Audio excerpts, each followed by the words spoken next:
Alright guys, in this video we're going to learn about the IP service model, the Internet Protocol IP model, okay?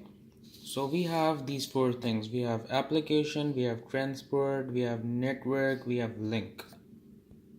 Now these are the four layers, okay? So the transport segment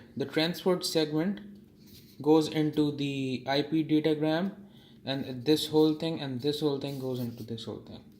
In easy words, the transport segment goes into the IP. It compiles as a box and goes into this IP data part, and this whole, including the IP data and the IP header, goes into the link data, and the link header is on the right side, okay? And this on the other end is further decrypted, okay? So now what do we have is the IP service model, we have the property of this specific things, and we have the behavior. Datagram, individually routed packets, hop by hop routing. Okay, so guys, one thing I want to make clear is I'm not going to go in depth. I'm just giving you the idea in this video. Okay, so datagram, what is datagram? Individually routed packets, hop by hop routing. Unreliable packets might be dropped, okay? What does best effort means? But only if necessary. That the IP service model will try its best not to drop that packet, okay? Connectionless, no per flow state. Packets might be mis-sequenced. Okay, this means that packets might be one, it's not a restriction in the packets that there has to be in any specific order. Okay, so why is the IP service so simple? Simple, dumb, minimal, faster, more streamlined, and lower cost to build and maintain. The end-to-end principle where possible, implement features in the end host. Okay, it is very easier to maintain and develop this model. Okay, allows variety of reliable or unreliable services to be built on top. Works on over any link layer. IP makes very few assumptions about the link layer below. Okay, IP over avian carriers. Now our teacher, and this is your link, you can go and check what is avian carriers. Now if you have watched Game of Thrones, they have those ravens which transfer messages. So this concept is linked to that, or Sir Bilal told us about this concept.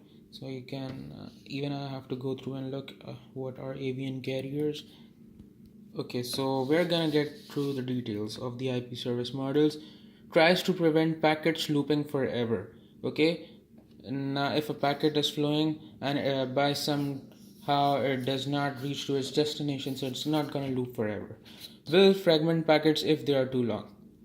Now this is a very interesting thing. Yeah, I've ever used BitTorrent, and the torrent file, you have those fragments over here. This packet has been loaded, this packets. So the whole situation is divided into so many small packets. So will fragment, what does fragment means? We'll get to this in a while. Come over here, let me show you something very cool. Okay, so what do we have over here is IP fragmentation is an internet protocol process that breaks datagrams into smaller pieces. Now what are datagrams? A datagram is a basic transfer unit associated with a packet switch network. Okay, so uses a header checksum to reduce chances of delivering datagram to wrong destination. Now remember those header which we discussed a few minutes ago? This is what the person is talking about, that the headers are just a check to reduce the chances of reaching the packet to the wrong destination. Allows for new versions of IP. Currently IPv4 with 32-bit addresses is used, and IPv4 with 128-bit addresses are used. Allows for new options to be added to the header. Now this is your IP IPv4 diagram. Now, before you look at that diagram, I want to tell you the most important thing to consider in this diagram is the source IP address, the destination, and the time to live. All these things we're going to learn about in our future videos. So this is version, header, length, type of service, total packet length, packet ID, flags, fragment offset, and checksum options. But the most important thing I told you is to remember in this particular IPv4 datagram, not diagram, is the source IP address, destination IP address, and the time to live. Okay, now I've told you about what is datagram and IP fragmentation. A datagram is a basic transfer unit associated with a packet switch network. Packet switch network will, in our future videos we're going to discuss what's that. Just keep it simple for now. Okay, IP fragmentation, that a specific file is divided into so many chunks of pieces, just like BitTorrent file or any other file that is downloaded into chunks. Summary, we use IP every time we send and receive datagrams. Internet protocol provides a deliberately simple service. Okay, datagrams unreliable, best effort, connectionless. Now these are your 4 services that it provides. Okay,